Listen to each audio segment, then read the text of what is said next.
It's Duffy's Tavern, the Friday night transcribed feature on NBC's All-Star Festival of Comedy, Music, Mystery, and Drama. Brought to you by RCA Victor, world leader in radio, first in recorded music, first in television. By Chesterfield, the cigarette that has for you mildness with no unpleasant aftertaste.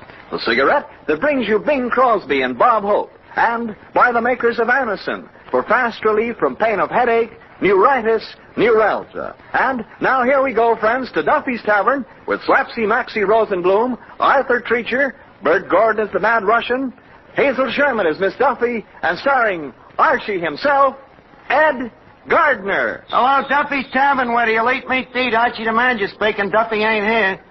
Oh, hello, Duffy. What's doing? Nothing much. We had a visit from the building inspector. I guess he likes to laugh as well as the next guy. And I'm afraid he might give the tavern a bad report, Duffy. Yeah, he says if the termites ever stop holding hands, the whole place will collapse. Also made a wisecrack about the way our floor slants, you know. He says we're the only building in town where the mice have to wear skid chains. And by the way, speaking of rodents, Arthur Treacher is threatening to quit his job here. Well, he's having trouble with the customers, you know. They claim he shortchanges them on account of he's British. Yeah, they say every time he serves them alphabet soup, he drops the H's. But I hate to lose the guy, Duffy. You know, he's got a lot of good qualities, you know. For instance, he's got a great knack for serving our hash without that guilty expression on his face. Huh? Well, I think he got an offer from Grogan's across the street, but I'm going to try to talk him out of it. Well, you know the old line, Duffy. Gratitude, chance for advancement, all we've done for him, money ain't everything. The old sucker pitch. Well, certainly he'll bite, don't I? Fall for it every time I ask you for a raise? Well, just leave him to me, Duffy. I'll call you back. Say, Treacher. What is it, old chap? Say, is there anything to the rumor that you're planning to leave this joint? In a word, indubitably. Ain't got another word hanging around, have you? Oh, yes, I have, but I can't use it now. Ladies at the bar, you know. Oh, please, Treacher, before you do anything drash, leave us reason out your beef's logical. Now, answer me. Do you object to Duffy working you 18 hours a day, 7 days a week? Definitely. I suppose you also object to Duffy's habit of bleeding his employees? Well, it's not that so much. What I resent is his selling the blood to the Red Cross.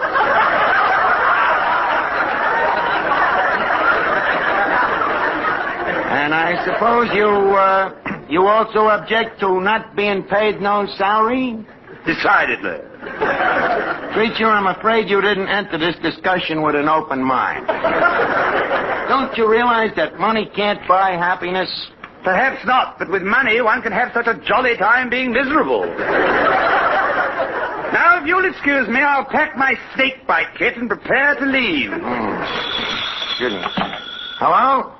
Okay, Miss Duffy, it's for you. Who is it? Vera Fogarty? No, it ain't Vera Fogarty. Strangely enough, it's a man. A man? Give me that phone. Hello, Miss Duffy speaking, and I'd love to.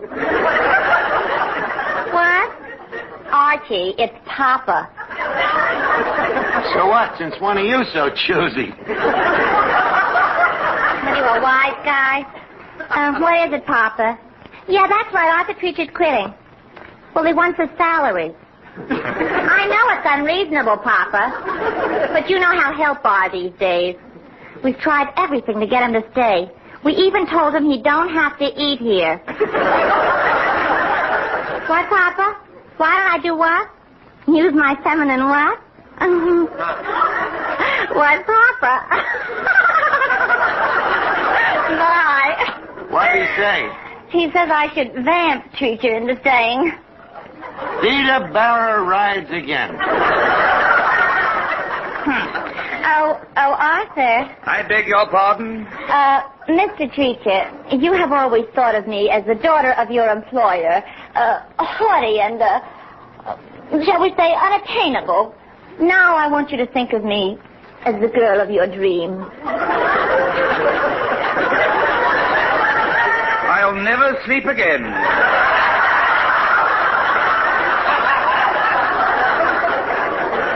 Oh, Arthur, don't fight your true feelings for me. If I stood close to you and closed my eyes and tilted my head back and back and back, don't you know what would happen? Eventually, old girl, you'd fall flat on your chignon. Oh, Arthur, you're just bashful. Here, look. My lips are puckered. My eyes are closed. I'm putting my arms around you. Miss Duffy, leave go of me. Oh, where's Treacher? He escaped in time. Now, wait a minute. Here comes a customer. Well, good evening, sir. How do you do?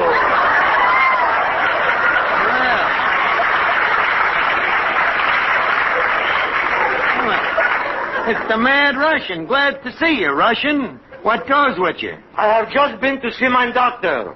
Your doctor, huh? Anything wrong? No, he's in the pink of condition. Is there anything wrong with you? Physically, that is. Nothing wrong. The doctor says I'm healthy as a horse. Healthy as a horse, huh? Yes, and he should know. Tell me, why? He's a horse doctor. Look, Russian, why do you go to a horse doctor? You ain't a horse. Not so loud. He might hear you and raise the rates. Now, if you'll pardon me, I will take my pill. Your pill? Okay, here's a glass of water. Thank you. Hey, what's that string doing on the pill? How else am I going to take it 3 times a day?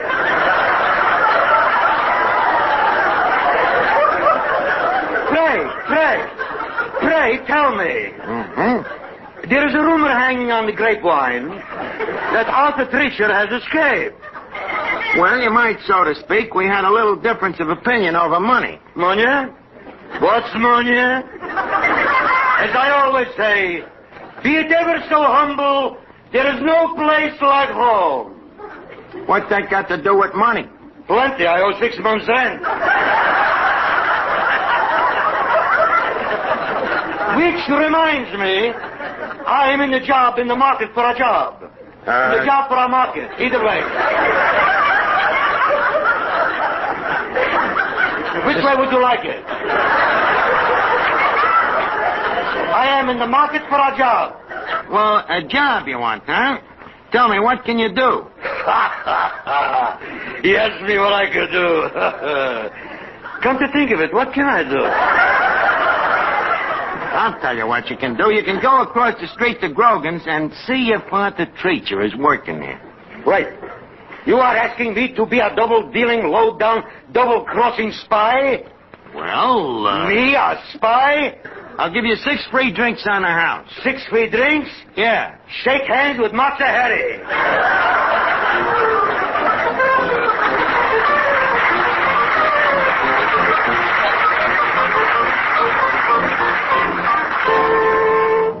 Here's a word from RCA Victor. Friends, if you study the room you're in right now, you'll realize that you can't buy furnishings piece by piece without the final picture in mind. It's that way when you buy television, too. Now, here's how to get the most out of your television dollar. Consider the complete home entertainment picture, radio and records, as well as TV.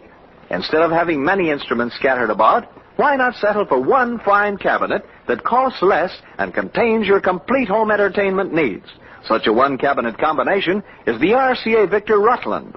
Open the doors on the Rutland's 18th century cabinet, and you'll find 17-inch million-proof television with its clear, steady pictures, AM and FM radio, and the Victrola 45 record changer, as well as a changer for 78 and 33 1/3.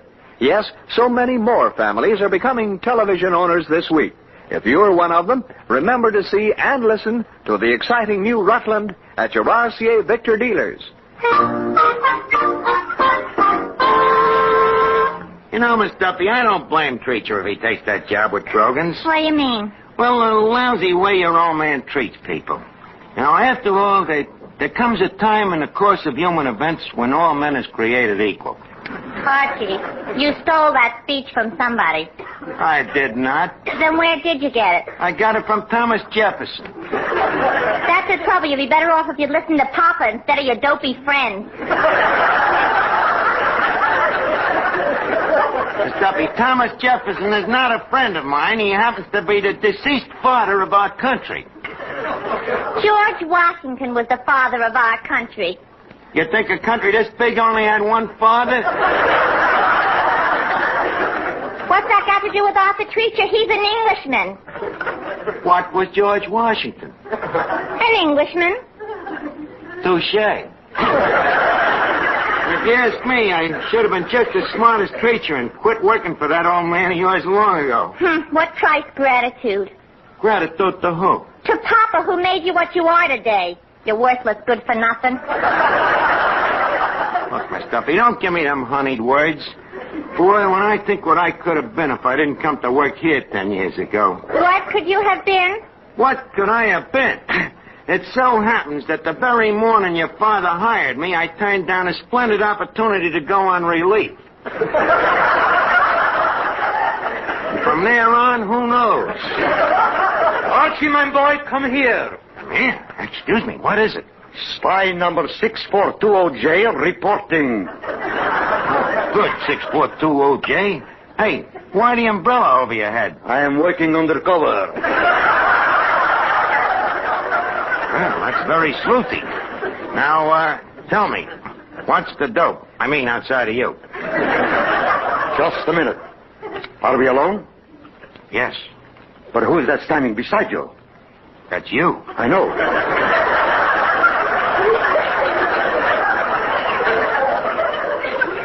I know that. But can I be trusted? Well, guess we'll have to take a chance. Tell me, what's doing over at Grogan's? I regret to report that Treacher is working with the enemy. Well, then there's only one thing to do. We got to hire another waiter. What's about giving me the job? Me? Look, I'm sorry, Russian. We got to have somebody a little more high class, a little more refined than you. Hello? Bowery Bum Personnel Service? This is Duffy's Tavern. We need a waiter. The qualifications? Well, somebody who knows the cultured little touches, like preparing a tasty Mickey Finn, or pouring iodine on a steak to make it look rare. The subtle little niceties. Huh? The hours? Well, he works from 7 to 3. That's 7 a.m., of course. No, the 3 is a.m., too. The salary, 20 a week and 50%. That's right, 50% of what he shortchanges the customers. You got a man? Okay, send him down.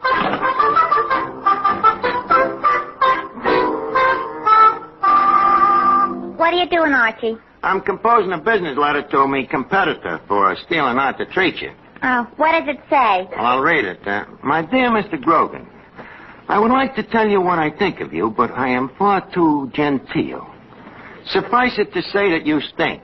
Well, that's telling him. Yeah. It is such people as you that cause ill feeling between labor and management by offering a living wage. In closing, may I say that you are nothing but a crook, a swindler, and a no-good crumb. I remain the same. Signed, Archie. P.S. In addition to the above, Grogan, you are the most gruesomest man that I have ever seen. Hi, Bud. Grogan, you are one of the most gruesomest men I have ever seen. Now, what can I do for you, Dimples? Well, I'm from the employment agency. I'm your new waiter. A waiter? You don't look much like a waiter. Too pretty, huh? Pretty? You look more beat up than our food here. So what do you want for 20 a week? Shirley Temple? Hey, you're pretty fast with the repartee, Hey, would you mind answering a few questions? Okay. What's the category? Well, the quiz kid. First, what's your name? Rosenblum. Born? Yep. I've heard that one a million times, but this is the first time I ever doubted it. Tell me, what education did you have? Did you go to high school? High school? Yeah. Does that come before or after college? Let's skip it. I think I did. I mean, did you ever go to school, stupid? Yeah, and I came out stupid, too. I'll buy that. Well, any other questions? Yeah, how long you been a waiter? How long? Well, what time did you call the agency? Look, first, What? where did you ever work? Oh, Madison Square Garden, the Legion Stadium, the St. Nicholas Arena. Just a minute, Rosenblum. You ain't Maxie Rosenblum, a fighter. Yep, that's me.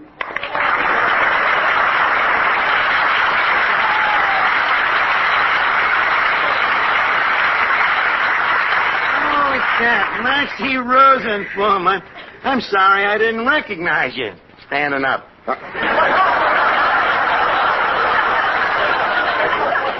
I've seen you fight a dozen times, Maxie. I remember the night you fought King Levinsky. Yeah, that King Levinsky. What an unfair fighter. What do you mean, unfair? Well, every time I stuck my thumb in his eye, he'd foul me.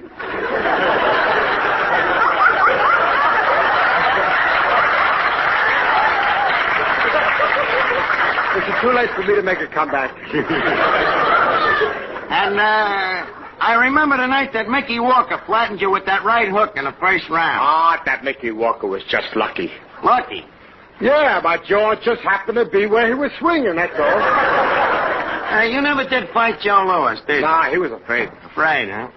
Yeah, he was afraid he'd kill me. Logical. Look, Maxie, how come you gave up fighting? Well, I had trouble with my eyes. Trouble with your eyes, huh? Yeah, I had I lost the place, too. Yeah, I had trouble with my eyes. Yeah, after the second round, I always seemed to be looking up at my opponent, at the other guy I was fighting. He wouldn't take that word out. Look up at the other guy.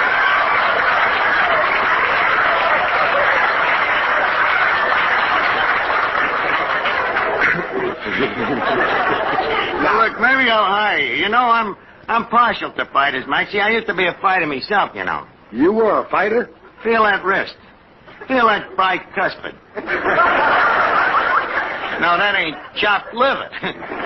It ain't muscles. Well, muscles ain't everything. You see, I was very clever, very scientific. I used to slither around that ring like a needle.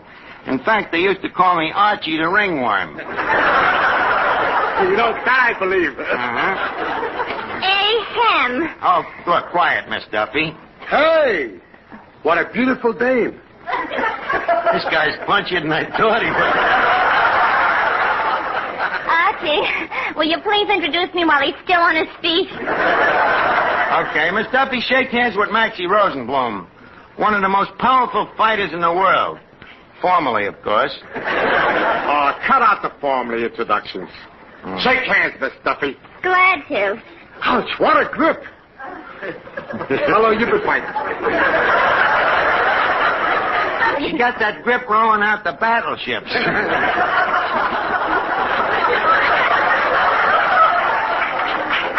Archie, that is not true. No?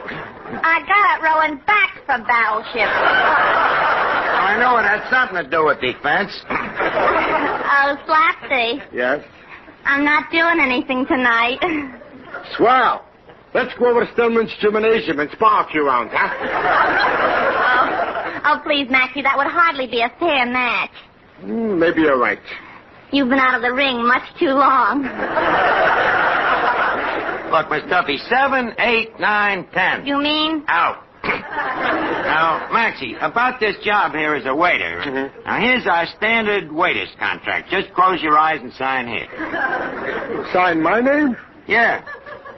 If I could write, you think I'd work in a joint like this? You If you can't write, how can you take down the customer's orders? I got a system. You got a system, huh? Yeah, I make X's.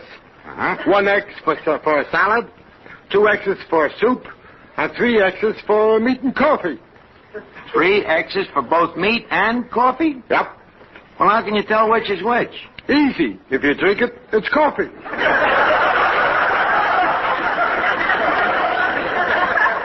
Maybe I'd better give this guy a further test. Now, let's imagine I'm a customer sitting here at the table, Maxie. What do you do first? Well, I tuck the napkin under your chin.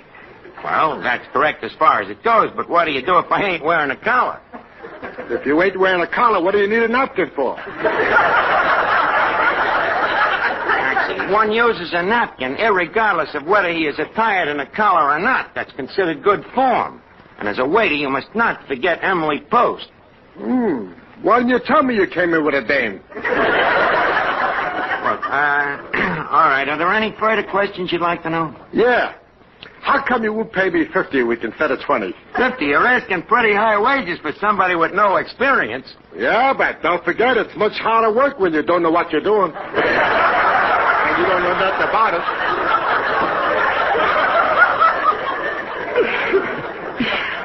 Look, nothing doing, Maxie. It's 20 a week. Take it or leave it.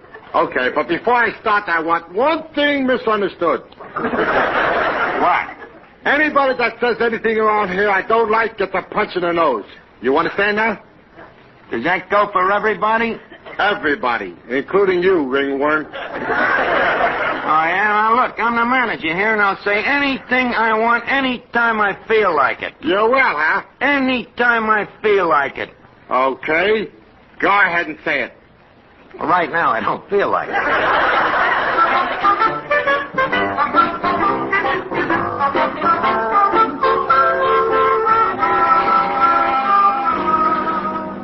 Archie, I'm afraid we'll have to get rid of that Slapsy Maxie. What's the matter? A customer just spilled some soup, and Mr. Rosenblum is mopping it up. Well, what's wrong with that? He's using the customer for the mop. Well, at least he's neat. Say, Archie, what's wrong with that new waiter? Why, what's the matter? He's punching me in the nose for just asking one simple question. What was the question? I just asked him, how's your cauliflower today?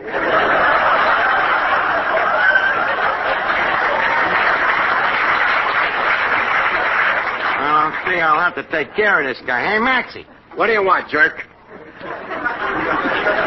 If I wasn't such a coward, I'd thrash this guy. Look, Maxie, didn't them 5 guys you just served 5 beers to leave just now? Yeah, they left. What about it? Where's the 2 bits for the 5 beers? Oh, they didn't pay me 2 bits for the beers. They just left me a tip. How much was the tip? 2 bits. You want to make something about it? Well, no, I was just thinking what generous guys they were. Okay. Now, I'm in the middle of eating. Don't bother me again, huh? And bring me another plate of hash, huh? Yes, sir. 1 hash coming up. I'm afraid I've hired a playboy. What am I going to do about this guy? Oh, I say, Albine, I'm back. Well, Arthur Treacher, so the Portugal son has returned. But I should think you'd be ashamed to walk into this place. I am. That's why I always cover my face with my hat. I mean, you turned turncoat on us and you went over to work for Grogan's. On the contrary, I merely went to Grogan's to study the methods of our competitor. Well, what'd you find out? Oh, the food is good, the kitchen is clean, the plates are spotless, the entire place is spick and span. That's what we're up against, dirty competition.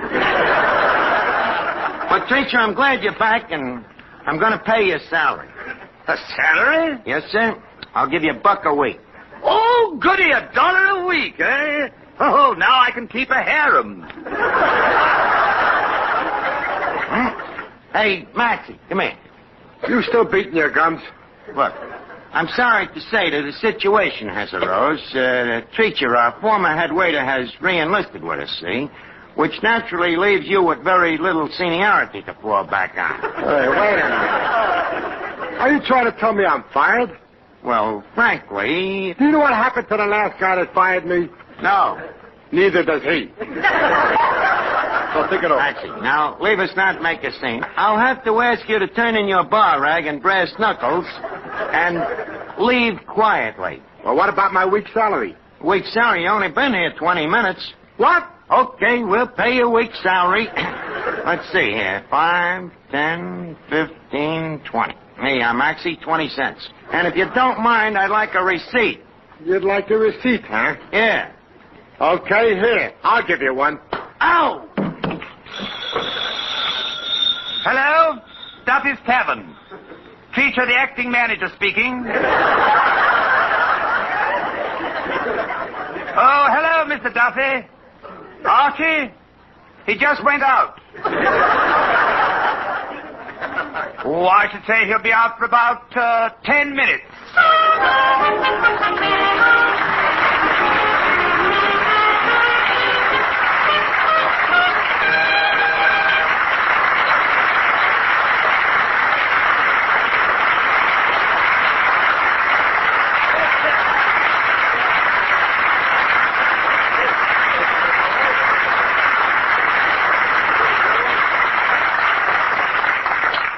Here is something you should know if you ever suffer from the sudden pain of headaches, neuritis, or neuralgia. It's a way to ease the pain, often within a few minutes.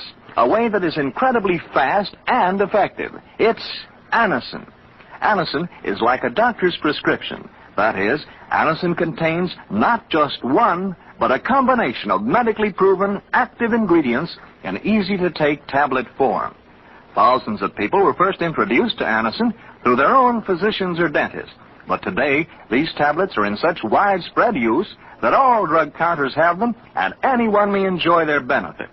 Next time you suffer from the pains of a headache, neuritis, or neuralgia, by all means, try Anacin. You'll like the convenience of Anacin tablets, and you'll be delighted with Anacin's incredibly fast action. A-N-A-C-I-N, Anacin. Ask for Anacin by name today at your druggist's. Listen again next week, friends, to Duffy's Tavern, the Friday night transcribed feature on NBC's All-Star Festival of Comedy, Music, Mystery, and Drama. Brought to you by RCA Victor, world leader in radio, first in recorded music, first in television. By Chesterfield, the cigarette that has for you mildness with no unpleasant aftertaste. The best cigarette for you to smoke. And by the makers of Anacin, for fast relief from pain of headache, neuritis, neuralgia.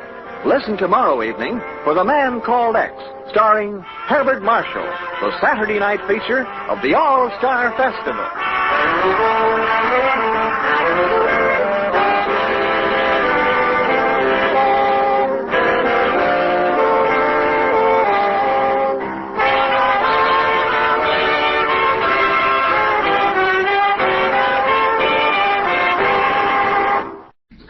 Kraft presents The Great Gildersleeve. The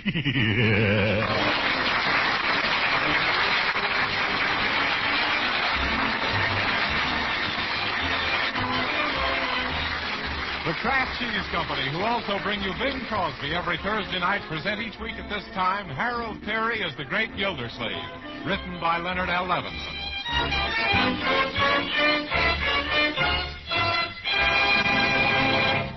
We'll hear from the Great Gildersleeve in just a moment.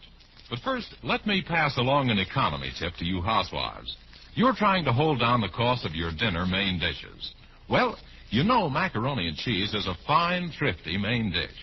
But do you know this? With the product called Kraft Dinner, you can make grand macaroni and cheese thriftily and make it in just 7 minutes cooking time. You see, every package of thrifty Kraft Dinner contains a special quick cooking macaroni. Also, some Kraft Grated, which lets you sprinkle the cheese goodness through and through the fluffy macaroni. In a jiffy, you have a delicious, economical main dish. When you're in the food store, it's smart to buy several packages of Kraft Dinner, for the family will want Kraft Dinner macaroni and cheese often.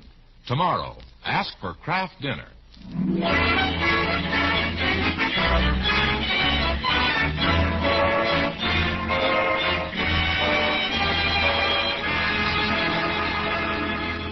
And now let's join our friend, the Great Gildersleeve, who's waded through his morning paper and his morning milk and is now struggling through his morning mail.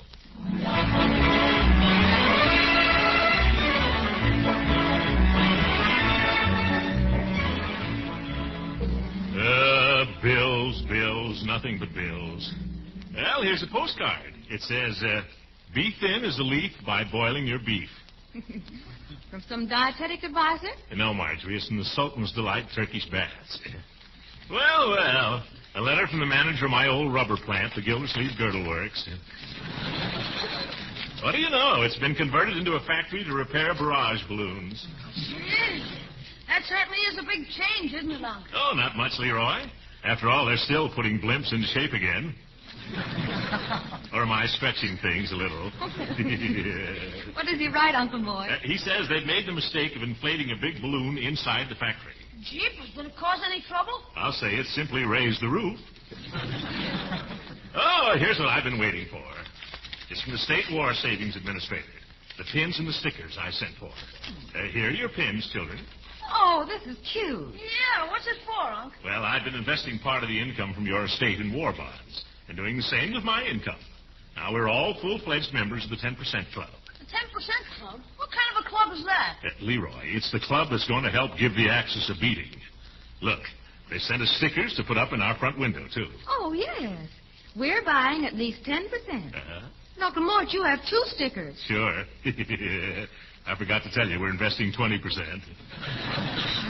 Well, this 10 is certainly what the well-dressed American will wear this summer. Gee, Unc, you've got one left over. Can I have it for my pajamas at night? No, Leroy, that one belongs to Bertie. Her 10% is deducted out of her paycheck each month. Oh, Bertie! Yes, Mr. Gilsleeve. You want a spot of black coffee? No, Bertie. I've got a spot of red, white, and blue for you. Here's your 10% club pin. Well, thank you, sir. Don't thank me. Thank Uncle Sam. Or rather, Uncle Sam thanks you. No need to do that. I'd like to be over there playing the Stars and Stripes Forever on that Hitler's head with a skillet. Yes. But if I can, I'm going to use some of my dough for bomb dumplings to go with his cooked goose. That's the right spirit, Bertie. As I said to Judge Hooker, oh, my goodness, I'm late for the office. Where's my hat? Under your arm, Unc. Oh, I see. Then where'd I put my briefcase? On your head. Oh. Hey, goodbye, everybody. Bertie, don't forget to take this umbrella stand out of the hall, because someday somebody's liable to trip over it. So long. Oh, poor Uncle Mort. You better remove that stand, Bertie. You wouldn't want him to hurt himself. No, at least not until after Father's Day. What's that got to do with it? Well, gee, we've bought him a super-duper present on account of he's been just like a father to us. Leroy, that was to be a surprise. Oh, I forgot. Now, Bertie, you got to promise you won't breathe a word about the present for the present. Well, I'll tell you what, I don't know what it is. Well, it's just what he's been wanting. A great big easy chair. Yes, sir, a green leather club chair. Oh, Marge, now you've given it away. Bertie, you got to keep this in confidence. Oh, don't you worry. I'm the biggest confident woman you ever seen.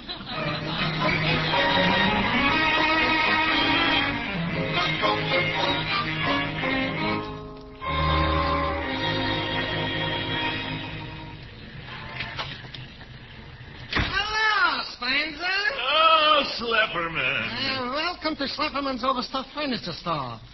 And is this store overstuffed with furniture?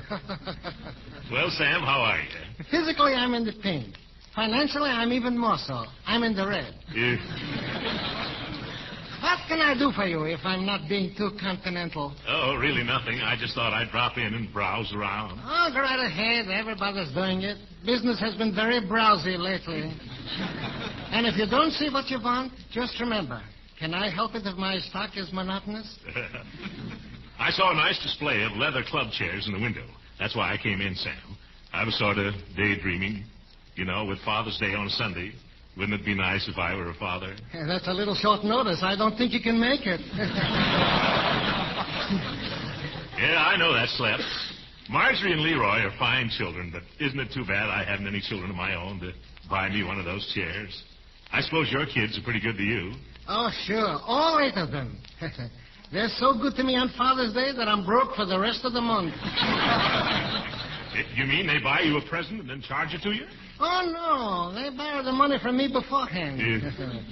Look, Guilty, if you had kids, they'd do the same thing.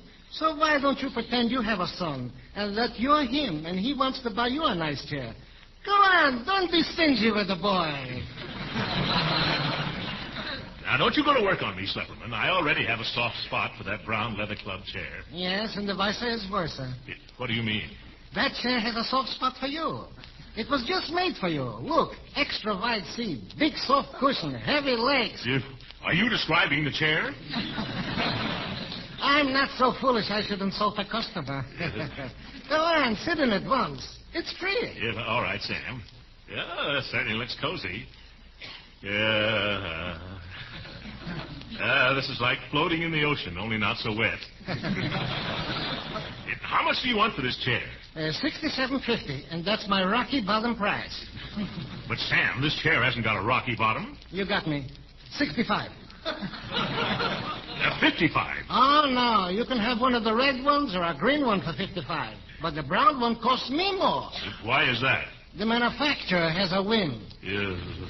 But I don't like green or red chairs. They remind me of traffic signals, and that makes me mad. Okay, guilty old pal. I'll let you have the brown one for $60. Yeah, $60, eh? All right. Yeah, send it up to my house tomorrow. If I'm up, say, I just remembered. There's a chair exactly like this one in the window for $60. Sure, Guilty. 60 is the ceiling price. And how can I cover my overhead if I don't hit the ceiling? You got me.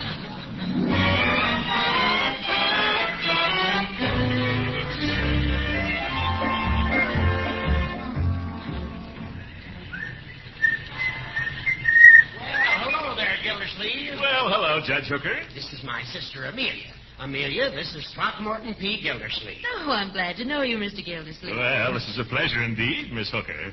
I'm quite surprised to see how attractive your sister is, Judge.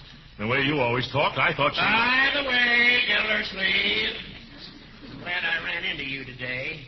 I've been meaning to find out when you intend returning that umbrella I loaned you around Christmas time. Yeah, just as soon as you return that copy of No by George Waite. I never borrowed your copy of No by George Waite. I remember now. It wasn't a book. It was an umbrella you borrowed from me, long after I returned yours. I borrowed one from you? You're full of balloon juice. Oh, now, Horace, I'm sure you're mistaken. You keep out of this, Amelia. Yes, you keep... Hooker, don't talk that way to your sister. She's my sister. I'll talk to her any way I please. Not when there's a gentleman around. Maybe not, but until one comes along, I'll talk to her any way I please. Are you hinting that I'm no gentleman? I'm hinting that you're a big fat fool. Judge, now you're hinting below the belt. Really, Miss Amelia, I never expected you to be so attractive with such an insignificant... And stop making goo-goo eyes at her. Well, I'm not making goo-goo eyes at her. That's just the victimatura in me coming out. And am I glad to get rid of it?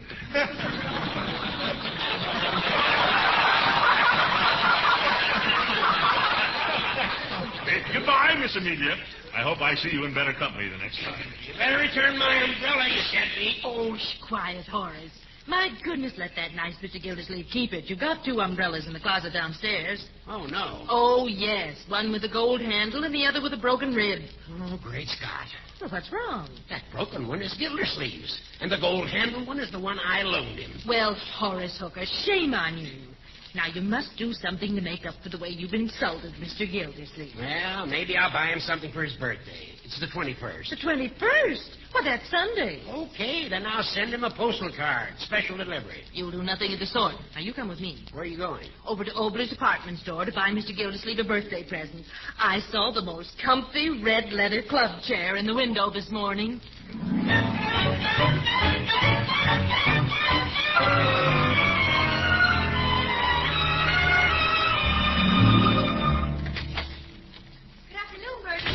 Miss Marge. Hello, Leroy. Hiya, Bertie. Uncle Mort home yet? No, but his chair is.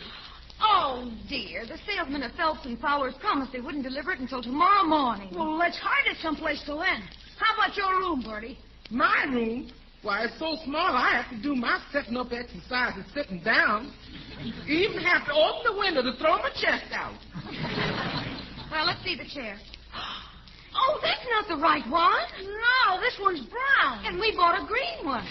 Oh, jiggers, Uncle Mort, dear, what do we do? I'll sit down on a chair, and you children sit on me, and that'll hide it. Is anybody at home? Well, don't let me answer if you're not. Oh, there you are. Oh, hello, Dottie. We thought you were Uncle Mort. Well, I'll could you make a mistake like that? I don't look anything like your Uncle Mort, even in these slacks. Or do I? Well, look at that pretty chair. We bought it for Uncle Mort for Father's Day, and it came a day too soon, and it's the wrong color. I'm just petrified that he'll come home any minute and find it. Well, then, look, why don't you bring it over to my house and keep it there until you can change it? Oh, well, thank you, Dottie. I'll phone Phelps and Fowler from there and ask them to bring the green one. Come on, Leroy, let's take it out to Blackstone. That must be your uncle now. Now, you folks hurry. I'm coming. There's electricity. How do? I'm from Phelps and Fowler. I got a green leather chair for Mr. Gildersleeve. Man, that's service. Sit it right here in the hallway. Okay. Will you sign for it, please? Can I just initial it? Certainly. All right. DLC. That stands for Bertie Lee Calkins. I better write that underneath. Now, you go over to the Dobson's house next door and pick up that brown chair that was brought over there by mistake. Well, this is the first I've ever heard of it. Uh-oh, here comes trouble. Oh, good afternoon, Bertie. Hello, Mr. Gildersleeve. Excuse me a moment. I'm just going to show this gentleman where the Dobsons live. Just walk this way, mister. Sure. He couldn't walk the way Bertie does to save his life. Now, what's this blocking it? Why, it's my chair. Oh, that Schlepperman. I told him I didn't want a green chair. Wait till I get hold of him. Of all the stupid mistakes, sending me a green chair when I distinctly said hello. Is this Schlepperman? It ain't Joe Lewis. Sam, this is Gildersleeve. You know that brown chair you sold me? Yes? I just arrived home and found it here, and it's green. There must be some mistake. Yeah, I'll say it. You better come right over and correct it. Okay, guilty old friend. I'll be there in 3/6 of a jiffy. But I can't understand it. That chair is not supposed to turn green until next spring.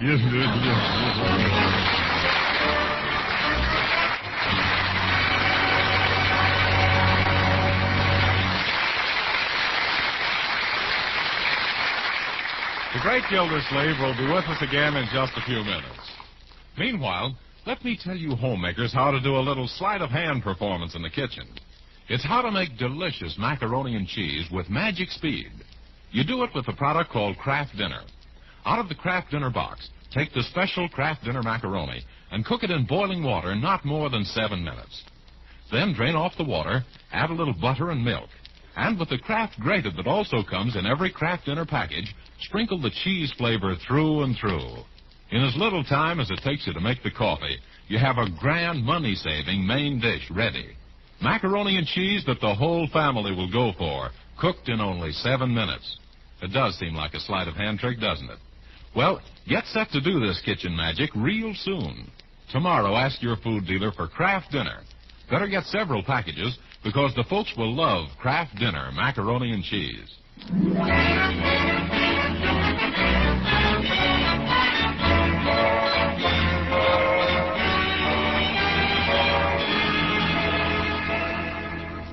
And now let's return to the great Gildersleeve, who's taking a short nap, completely unaware of the fact that Mr. Schlepperman has come with another brown chair and taken back the green one that Marjorie and Leroy brought for Father's Day.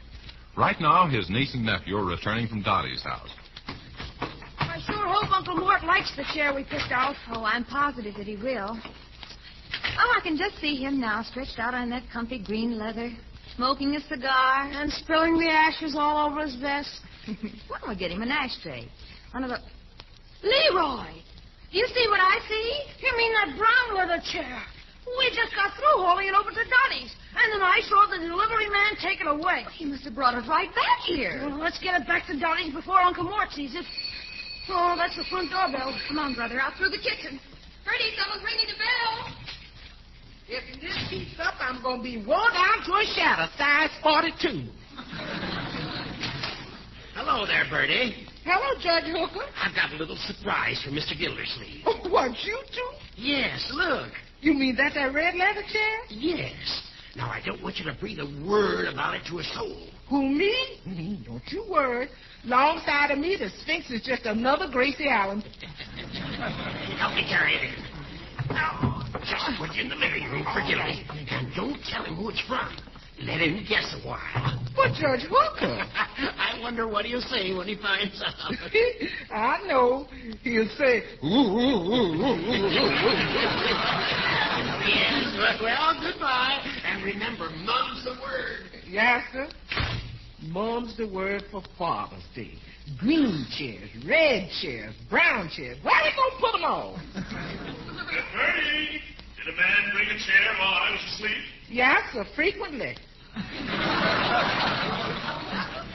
well, at last, now I'll... Bertie, am I seeing red? I don't know, but you sure is turning red. This is the last straw. I told that slipperman to take his green chair back and bring me my brown one. And now it turns out to be red. Give me that telephone. Thank you, Bertie. Do you know anything about this? Oh, me? No, sir. I was just an innocent byproduct. I'm going to get to the bottom of this chair business, right down to the seat of the trouble, or my name isn't... Slapperman Studio Fine Furniture. Sam Slapperman, sole prop speaking. I'm going to knock the prop out from under his soul. Hello, this is Gildersleeve again. Hello, Guilty. Did you find your chair? Yeah, I found the chair all right. Low, wide, and handsome, ain't it? Yes, and it's also red. Who read it? No, the color is red. I feel the funniest sensation in my ears, as if you said the color is red. That's what I did say. Oh, Tracky boy, I personally delivered to your house one genuine brown leather chair. Not khaki, not mocha, coca, or karaoke, but brown. B-R-O-W, and so forth. I'm looking at it right now, and it's red. Say, it's undressed leather. Maybe it's blushing. Now, this time I'm going to make sure there's no mistake. Oh. I'm going to load this chair on my rumble seat and bring it over to your store. And if I don't get a brown chair this time, I'm going to buy a war bond with the money and sit on that for the next 10 years.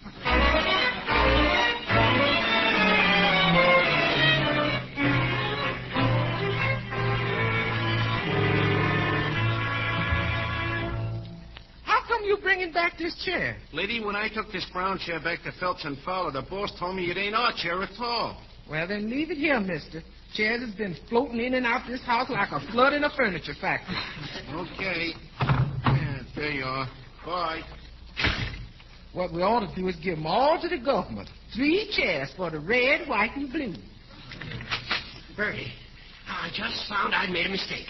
Mr. Gildersleeve's birthday is July 21st, not June 21st. Yeah, but you needn't rush back to tell me. I knew that all the time. No, I came back to get that chair. I'll just take it home and keep it there for a month. Well, you might as well, because chairs is the mostest thing we got plenty of. Thanks. Now, remember, we're still going to keep it all secret. Don't worry. I'll zip my lip. Hey, I've got to hurry so I won't run into Gildersleeve. Honey, I guess my eyesight isn't as good as it used to be. I'd swear this leather looks a lot more brown than it does red.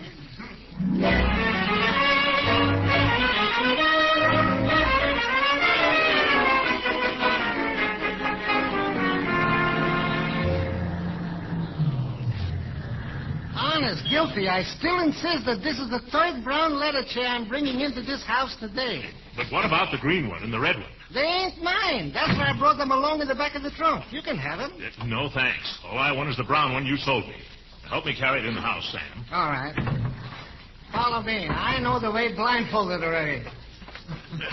Just look at that leather. Comes from only the most contented cows. I suppose the springs are very helpful, too. Careful going around the umbrella stand, Guilty. Yeah, I know. I've been here before. All right, you can set it down now, Sam. See? I'm a little tired. And why not? It's pretty hot for July, isn't it? It's still June, Slapperman. I know it, but it's even hot for July. Do you care for a bottle of root beer? I don't mind if you'll be so kindly. Yeah, come on in the kitchen. We'll get it ourselves.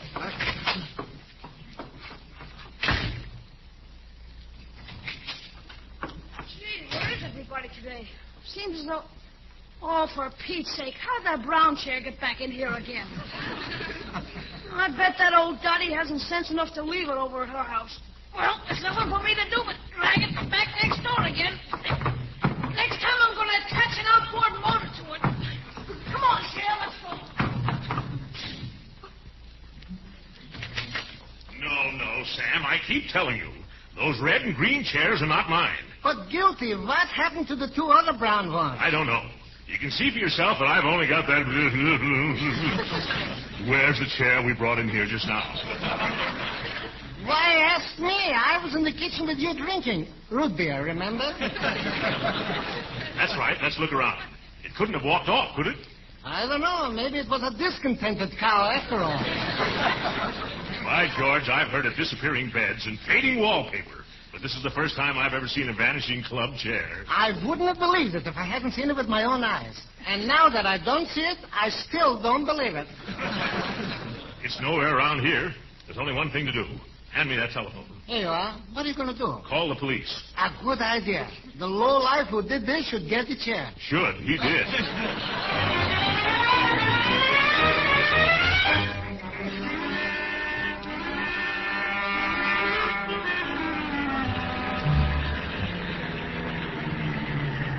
Come on out here, Sam. Here comes a couple of plainclothesmen now. Just stay where you are, Gus. I won't be long. Okay, Lieutenant. I'm in no hurry. Are you from headquarters? Yes. Which one of you gents is Throckmorton P. Gildersleeve? A fine detective. Him, of course. Oh. Well, I'm Lieutenant Miller of the burglary squad. I was on my way to the station when I got a radio call to stop here. What's the trouble? Great big leather chairs. They do tricks. Tricks? What kind of trick? They keep changing colors, rushing in and out of here, disappearing into thin air. Yeah, look, mister, you don't need a detective. You need glasses. Oh, no. He's had a couple of glasses already. But it was only root beer. Lieutenant, you don't understand. If somebody stole a chair right from out under our noses while our backs were turned. Yeah, it sounds impossible. Maybe, but this is a case where the truth is more than fiction, stranger. Can you describe this chair? Let me see. It had a zoot seat. With a sack back. And a stuffed tuck. And it sold for $60. Now,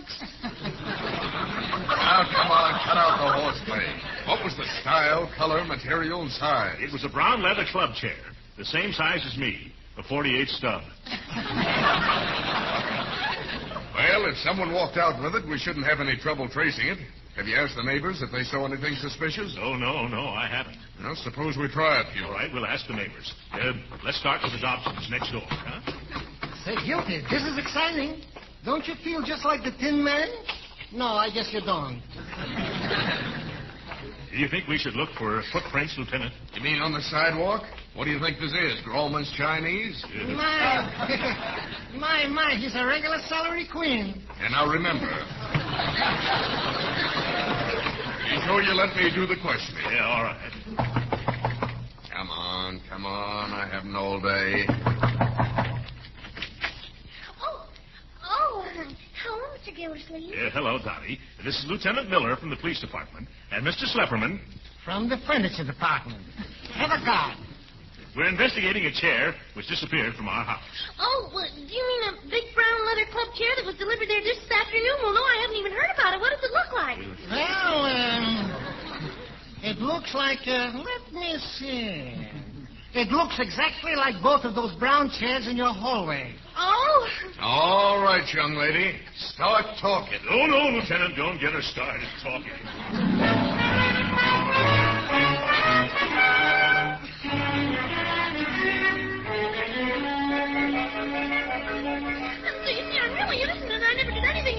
At one time, I kept told him to a streetcar motorman, and he ran into the end of the line. Get quiet, please.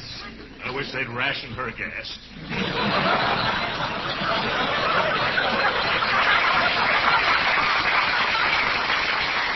I tell you, I still don't get it. Quiet, please!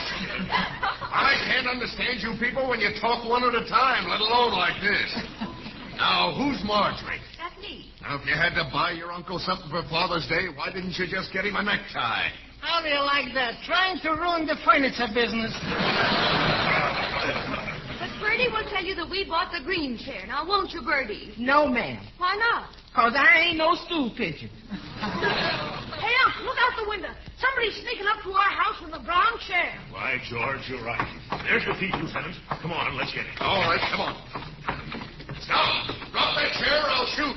Hey, what's the idea? Put down that gun. Put down that chair first. Judge Hooker, what are you doing? Oh, I was trying to keep it a secret, Gildy. I took the wrong chair. Ah, at last, a confession. Who's confessing to what? I just made a mistake, that's all. Yes, Judge, a fatal mistake. When you stole that chair, you dragged yourself off the bench. You don't understand. I bought you a chair for your birthday. Oh, likely story. My birthday is a month off, and you're too cheap to return an umbrella, let alone buy me an expensive present. Officer, arrest that man. If you do, I'll sue you for false arrest, illegal incarceration, malicious persecution, criminal libel, slander, and well, you'll be sorry.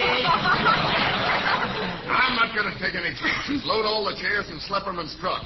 I'm going to haul all the evidence and all the witnesses down to headquarters. Before I go, I insist on phoning the chief of police. Oh, okay. Come on into the house with me. The chief of police is drunk or something. Hey, Slepperman, did you hear what the lieutenant told us to do? Sure, it's easy. I've already got the red and green ones on. Also the 2 brown ones from Miss Dally's house. All I got to do is lift up the one the judge left it. Like this. And we're ready to go. Oh, say, Mr. Gildersleeve. Huh? Oh, yes. You're Gus, the lieutenant's partner, aren't you? Yeah, that's right. If he's going to take you all down in a squad car, I better take the truck and drive the evidence down to headquarters. That's an excellent idea. Hey, Slepperman, give the officer your keys. All right. Be careful with the clutch. It grabs. I'll watch it. Yeah, certainly be glad when we can get this all unraveled. When I can find a seat I can call my own. You said it, guilty boy. This has been a most hectical day. Yeah. Oh, well, here comes the lieutenant and Hooker now. Well, Mr. Gildersleeve, I just had a little talk with the chief. He says for the lieutenant to forget the whole matter. So all you people get in a huddle and divide up those chairs among you. Say, where's Gus? You mean your partner? He drove the truck with the chairs down to police headquarters. My partner? That wasn't my partner. That was Gus Burns, a crook that I was taking to jail. Oh, my goodness. Oh, my truck. Oh, my chairs. Oh, my.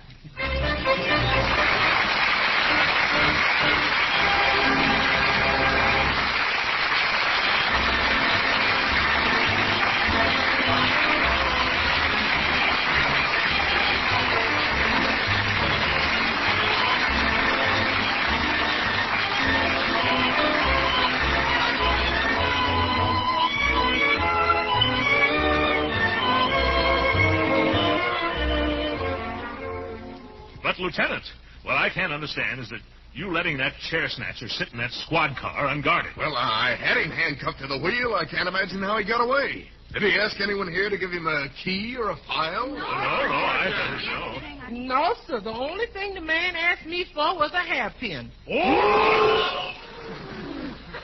Good night, folks.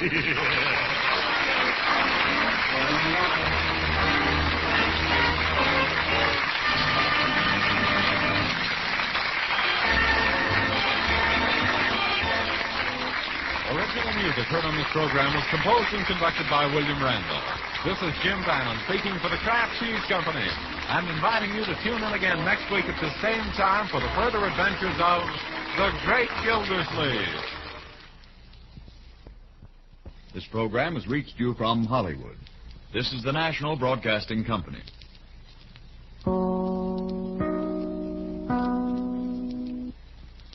Mother, is Maxwell House really the only coffee in the world? Well, your father says so, and your father knows best.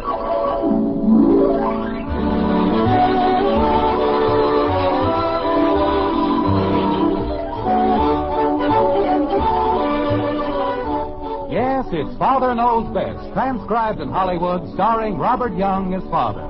A half-hour visit with your neighbors, the Andersons. Brought to you by America's favorite coffee, Maxwell House. The coffee that's always good to the last drop.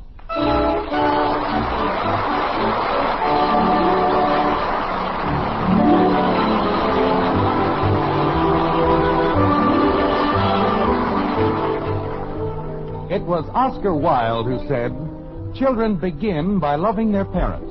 As they grow older, they judge them. Sometimes they forgive them." There, in a very small nutshell, is the very foundation of what has become probably the least important of all American celebrations, Father's Day. Now, you may think that Father's Day is merely a time for the presentation of neckties that Father won't wear, socks that Father can't use, or books that Father hasn't time to read. But in Springfield, in the white frame house on Maple Street, the Andersons have an entirely different conception of the day, like this. Jumping creepers. Why does it have to be on Sunday? Betty, I think that's a very selfish attitude. After all your father has done for you. But I'm going to buy him a necktie. Why can't we just polish the car or something? I don't mind spending Father's Day with Daddy. You keep out of this. Betty? Well, she doesn't have anything else to do anyway. I do, too. I can do lots of things. Mother, I have a date with Dick Andrews, and I'll have to break it. Why can't we just polish the car or something? I can go over to Patty's and play, or I can look at Jimmy Woody's television. Kathy, we're going to devote the entire day to your father. I know, but Betty said I didn't have any place else to go, and I do. Because I can go over to Patty's and play, or I can... Mother, everybody else buys their father a necktie or socks. Why do we have to be different? Because your father is one of the sweetest men in the entire world. And I certainly think... Well, sure, but why do I have to break a date just for that? No matter what we buy for your father, we'll have to buy with his money. I'll pay for it out of my allowance. Which you get from your father. Mother, you just don't understand. Why can't we just polish the car or something?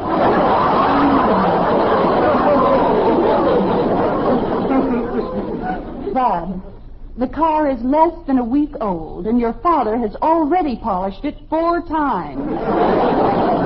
Well, this time we can do it. Janie Liggett's buying her father a necktie, and she doesn't have to break her date for Sunday. Betty, we'll not discuss it any further. Call Dick and tell him you're sorry. Do I have to? Yes, you have to. Kathy? Why can't we clean up the garage or something?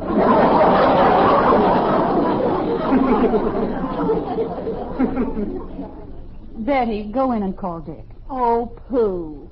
Just because it's Father's Day, I have to ruin my whole life. Cleaning the garage would be a good Father's Day present. Bud. Yes, Mom? You can forget about your silly butterflies for one Sunday. But I promised Joe Phillips. I thought you'd broken your date with Joe. I did, but if we clean the garage the first thing in the morning... We're going to spend the day with your father. We're going to wait on him hand and foot, cater to his every wish. Sunday's going to be his day, and that's final. So let's not talk about it anymore. Now you can't even talk. For that, Bud Anderson, you dry the dishes. But I didn't say anything, Mom. All I said was you can't even talk. It was the way you said it. But, Mom, I didn't mean anything. All I said... Daddy's coming. All right, suppose we explain the whole thing to your father. I'll dry the dishes. And remember, not a word about Sunday. We want it to be a surprise, don't we? Yeah, some surprise. Bud. Oh, sure, Mom. We sure do. Chicken. Mother, if Dick Andrews never calls me again, it'll be your fault. He borrowed a car for Sunday and everything. Well, let's not worry about it, Betty. You'll get another girl. Mother, how can you say that? How could you say what? Daddy! Hi, Dad. Well, how's the world's finest family tonight? Hi, Father. Hi. Hello, honey. Hi, dear. What's the matter with Camille? Oh, nothing much, really. You're a little late, aren't you, dear? What's in the package, Daddy? Ice cream. Put it in the icebox like a good girl. Oh, boy. Want me to put your hat away, Dad? Thank you very much. It'll be a pleasure.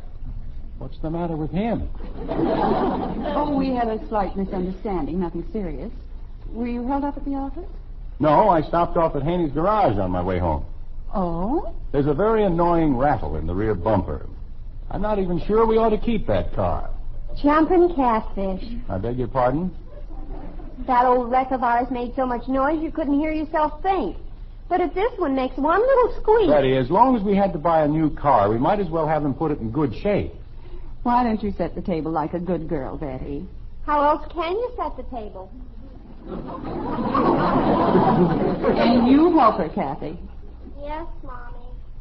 You know, Margaret, speaking of Sunday... Who said anything about Sunday? Didn't I? No. Oh. Well, I met Hector Smith downtown today. How is he? He's fine. You know, he has a client over in Plainfield. I haven't seen Elizabeth in ages. I'll have to call her after dinner. Yes. Heck has a client over in Plainfield. Maybe I'd better wait until tomorrow.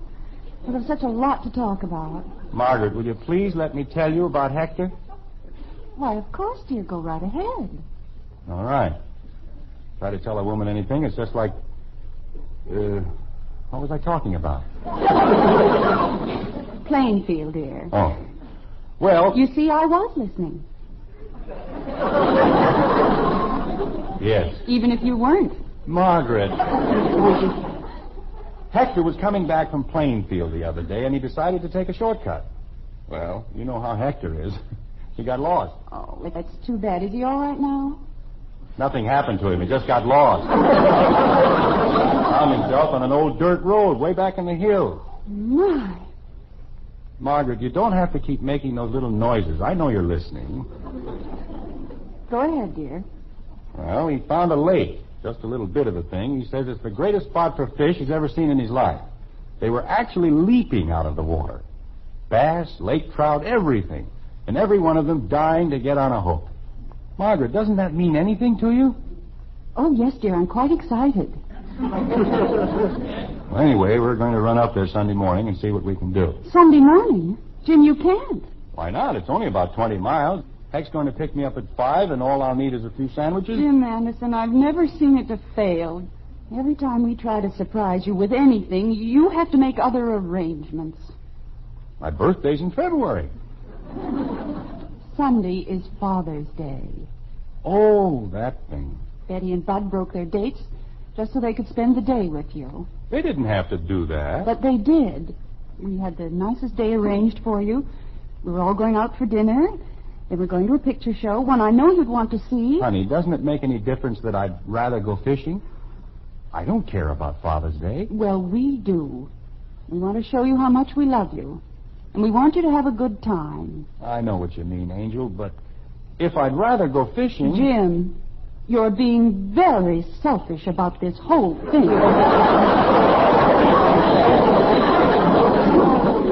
Because I want to go fishing. What's selfish about going fishing? I'll answer it. When a whole family decides to give up its pleasure for an entire Sunday, the very least you can do... is give up mine. Is that what you mean? No, I have another idea. How would it be if we went with you? Margaret, you wouldn't like it up there, believe me. It's not the place for women and children. It's a wild little lake in the middle of nothing. Daddy, it's Mr. Smith. Well, come on in, Hank. We're in the kitchen. If Elizabeth and Billy wanted to go, I'll bet Hector would take them. I bet he wouldn't. Nobody would. When you go fishing, you fish. No place for a family. Am I busting in on anything? No, of course not, Hector. Come in. Hiya, Margaret. Gosh, I haven't seen you in a dog's age. Hank, will you explain to Margaret that families don't go on fishing trips? Why don't they? What? There, you see? Heck, come on outside. I want to show you the new car. You showed it to me this afternoon. Well, I want to show it to you again. What for? Come on, Hank. Oh, you wanna... I'll see you later, Margaret. Don't you dare let him change your mind, Hector. I'll be right out here if you want me, honey. All right, dear. What the heck's the matter with you, Hank? Nothing. Why? You know what happens if you take a bunch of women and kids on a fishing trip? You catch nothing. Yeah, I know, but look, Jim. Any self-respecting fish wouldn't come within 10 miles of us. Especially if you got a peek at Kathy. Jim, I'm not arguing with you. You're absolutely right, but... Then why did you make a crack like that in front of Margaret? Well, to tell you the truth, Jim, if I can't take Elizabeth and Billy, I can't go. Oh, no. Yeah, they had something all arranged for Sunday. It's Father's Day. Billy broke a date. They're doing it all for me. Oh, I don't know. Heck, is that lake as good as you said it was? Oh, it's terrific, Jim. I've never seen fish like that. I'm telling you, in 5 minutes, I saw 20 of them jump out of the water. Gee, I hate to give it up. Oh, let's go. With Elizabeth and Billy and Margaret and... Jim, it won't make any difference. These fish are so big, nothing will scare them. Not even Kathy? Not even Kathy. Well, okay, we'll try it. We better take both cars, huh? We'll have to. Leave around 5? Okay. Yeah, well, I gotta go home now. Tell Margaret I said goodbye, will you? You bet. Oh, heck. Yeah? Happy Father's Day. Yeah.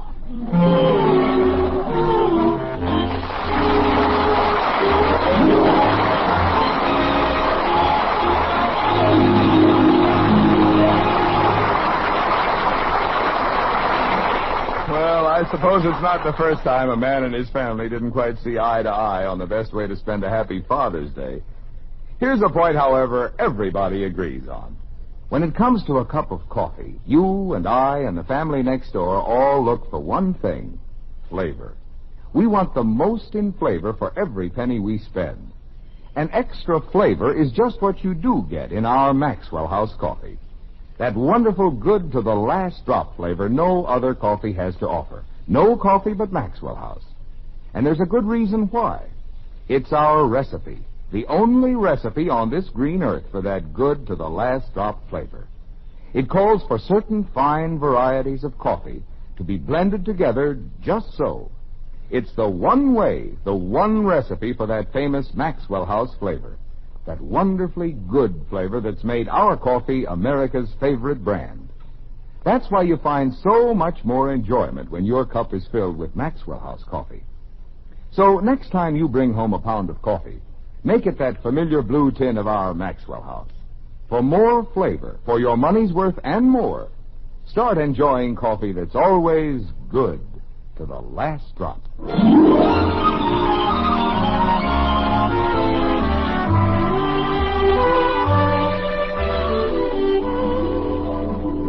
The sun comes up like a stab of light. Rose fingers reach into the night. The darkness fades, the night is gone. And day comes fast with the rising dawn. A woodcock calls, a soft wind sighs, and from its nest a starling flies. This is the dawn, the break of day, the time when... Young man, will you please shut up? Well, pardon me. Most ridiculous thing I've ever heard in my life. Getting up in the middle of the night to chase after a bunch of stupid fish. But Elizabeth... We had a nice day planned for you. One we'd all have enjoyed. But no, you have to drag us up here so we can freeze to death. Are you cold, Elizabeth? Of course not. My teeth always chatter like this.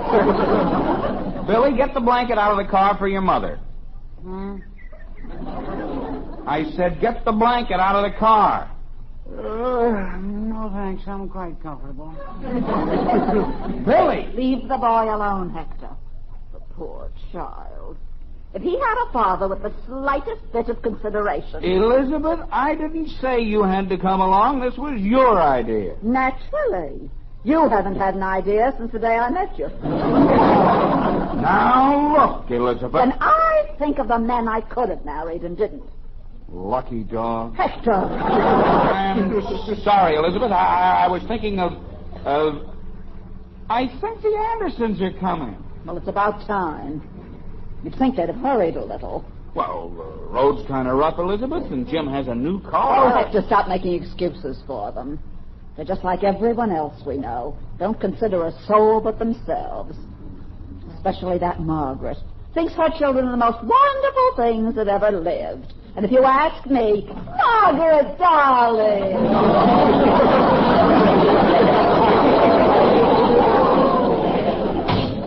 Elizabeth, we're awfully sorry. Hi, Heck. We thought you were lost.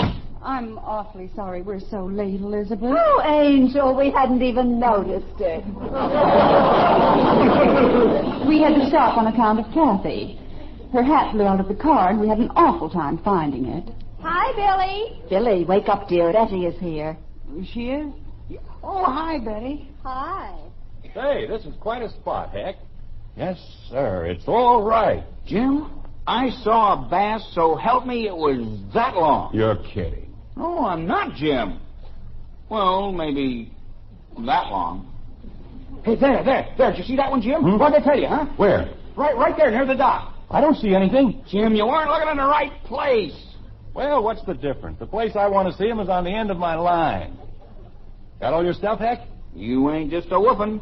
The greatest assortment of fish persuaders in the world. And it's all on the dock waiting for Papa. Hector, where are you going? Fishing? Why? You'll do no such thing. There's a little thing like breakfast that comes first. Breakfast? Oh, honey, We haven't any time for breakfast, Elizabeth. It's practically 6:30.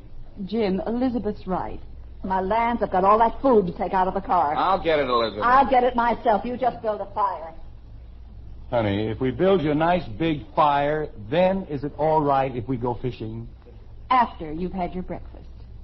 Wait a minute. How about the kids? Why can't they build a fire? Yeah, where'd they go anyway? Kathy, Want me, Daddy? where's Bud? He's under a bush. What? Jim, do you have to shout so loud? How else can I shout? Kathy, what's he doing under a bush? He's sleeping.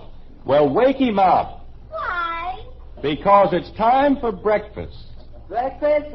You want me for breakfast, Dad? I'll take it down, James. Hey, what happened to Billy?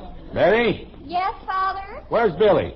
You want me, Mr. Anderson? What are you doing over there? Just watching the lake. Well, let Betty watch it for a while. Alone? There's nothing to worry about. Nobody ever steals a lake until after breakfast.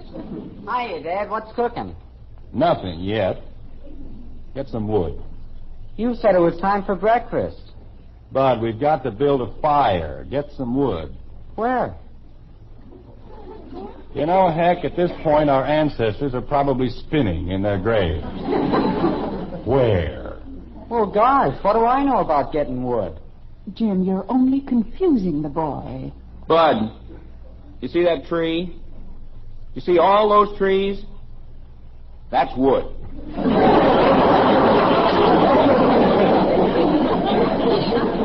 What am I supposed to do? Bite him down? Holy cow, Mom. Bud, go into the woods, pick up dead branches, twigs, anything that'll burn, and bring them back here. There's nothing complicated about that, is there? I guess not. And stop scratching. But I itch.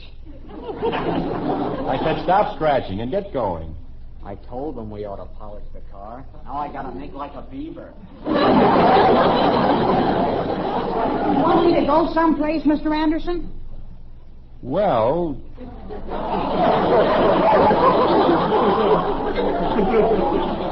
Leads with his chin every time, doesn't he?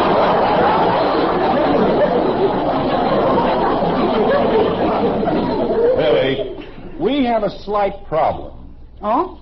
We are faced with the task of providing heat without fuel. Well, you don't say. You know, we had the same thing once in a physics exam, and it's a cinch. Friction. That's how you do it. Now, you take two bodies... Billy, shut up and get some wood.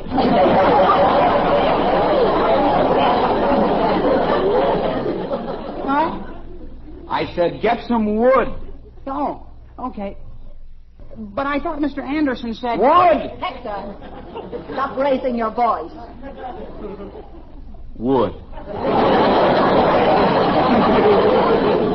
All right, nobody has to get excited about it. I'll get all the wood you want. Jim, Margaret, as soon as the boys get back with the wood... are those your things Kathy's playing with? Where? On the edge of the dock. Holy smoke, my tackle! Of all the rattle brains... Jim, don't frighten her. Kathy! Oh, Jim! Father! Kathy, grab the dock. We'll be right there. Take it easy, Kathy. What's going on? Hector, do something. We're coming, Kathy. We'll have you out in 2 seconds. Daddy! Daddy! Now, Kathy, give me your hand. Come on, honey. Hold your hand on. That's a good girl. You got her, Jim? That's my girl. Now we're all right. Oh, Kathy. Daddy! I fell in! I know, honey, but you're all right now. You're all right. Hector, get the blanket out of the car. The poor child's wringing wet. I'll get it, Mrs. Smith. Oh, go ahead, Bud. Hurry. Okay. Is she okay, Mother? Yes, dear, she's fine. Daddy scared me. That's why I fell in. Jim, look at my stuff. It's gone. Jumping Jehoshaphat. I was trying to catch a fish and you scared me. It's all right, baby. Margaret, take that child up to the car immediately. She's got to get out of those wet clothes. Oh, thank you, Elizabeth. I can't even think straight. Of course, her father is much more concerned about that smelly old fishing tackle. Men. I don't know why they ever invented them anyway.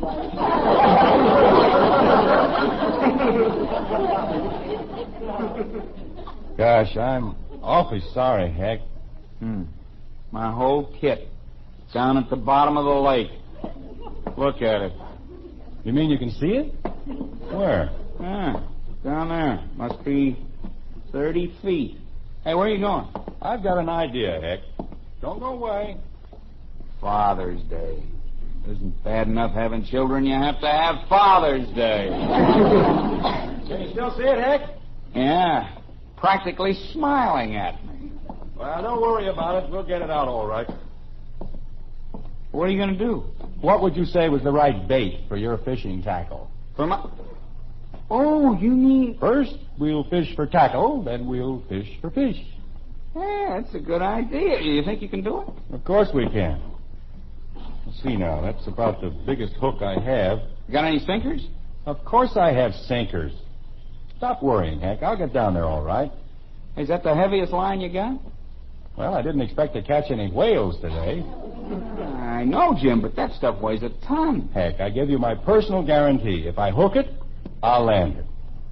Now, let me have a little room, will you? Allow for a little drift into the shore, Jim. I'll put it right on the button. Okay, low bridge.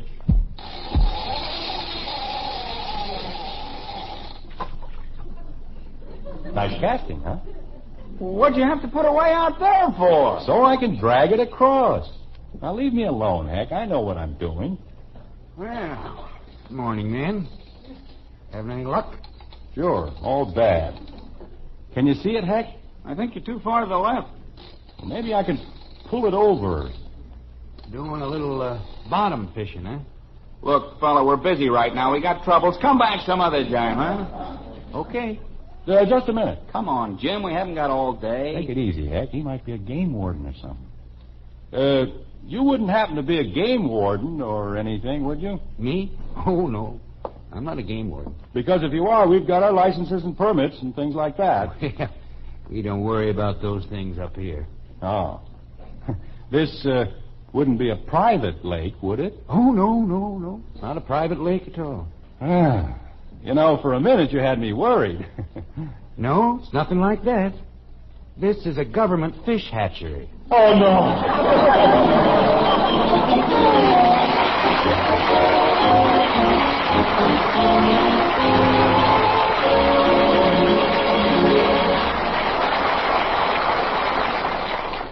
Poor father. If it isn't one thing, it's another. That long trip all for nothing.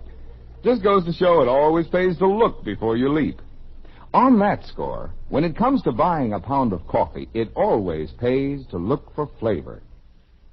Yes, you want to be sure you get the most in flavor for every penny you spend.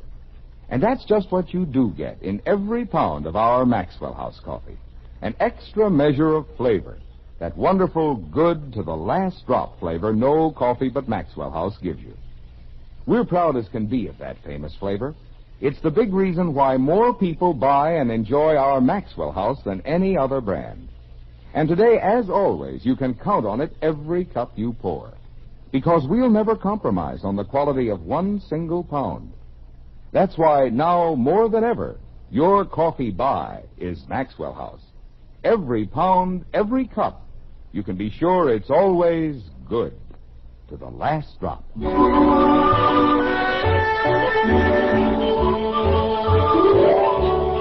Once again, it's breakfast time in the White Frame House on Maple Street. But it's a lonely sort of breakfast, with none of the children at the table. Just Margaret and Jim, two lonely parents, discussing the disastrous effects of Father's Day, like this. There's no sense being upset about it, Jim. Dr. Simmons said it was nothing serious. I know, but you'd certainly think Betty'd have enough sense to recognize goldenrod after all these years.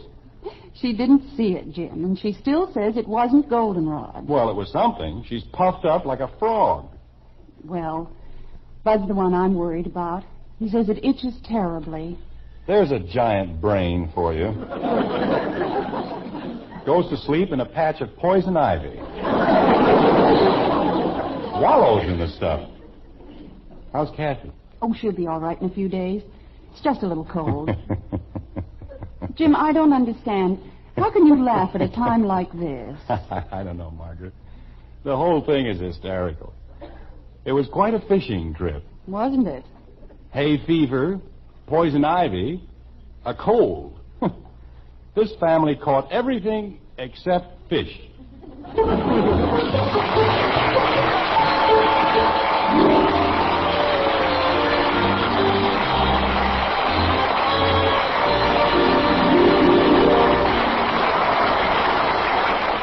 The instant coffee with a famous flavor. That's Instant Maxwell House, the happiest combination in coffee. Wonderful, good to the last drop flavor, combined with the convenience and thrift of coffee made instantly in the cup.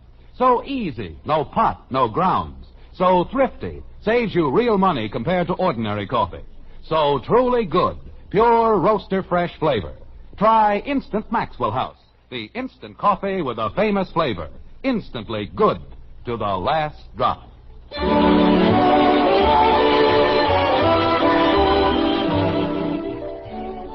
Bob, I have a duty to perform right now which gives me a great deal of pleasure. We were all quite thrilled when the National Father's Day Committee named you Screen Father of the Year. Well, this is the committee's medal, and they've asked me to present it to you with their blessings and warmest wishes.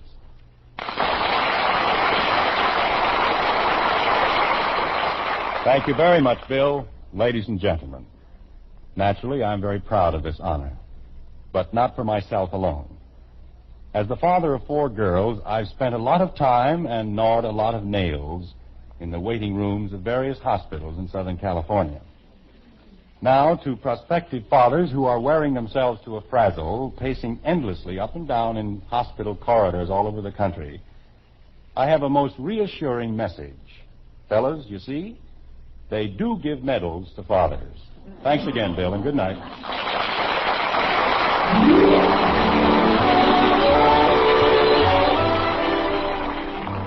Join us again next week when we'll be back with Father Knows Best, starring Robert Young as Jim Anderson, with Roy Bargy and the Maxwell House Orchestra, and yours truly, Bill Foreman. So until next Thursday, good night and good luck from the makers of Maxwell House, America's favorite brand of coffee. Always good to the last drop. Father Knows Best was transcribed in Hollywood and written by Ed James. Now stay tuned for Screen Guild Theater, which follows immediately over most of these stations.